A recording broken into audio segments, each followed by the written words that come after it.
Hello বন্ধুরা, আপনারা দেখছেন পিনাস কিচেন। আজ আমি চিংড়ি মাছের মালাইকারি রান্না করে দেখাবো নারকেলের দুধ ছাড়া। প্রথমে কড়াইতে সর্ষের তেল দিয়ে হালকাভাবে চিংড়ি মাছগুলো ভেজে নিলাম।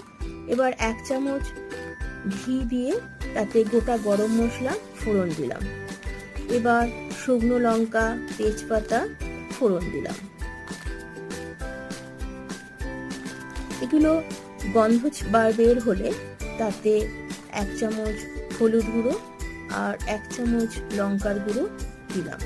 এটা ভালো করে ভেজে নিয়ে তাতে গরুর দুধ দিয়ে দিতে হবে। ফুটে উঠলে এতে নুন আর চিনি দিয়ে ফোটাতে হবে। একটু গ্রেভি হলে সেটা পরিবেশনের জন্য নামিয়ে নিতে হবে। আমাদের চিংড়ি মাছের মালাইকারি রেডি।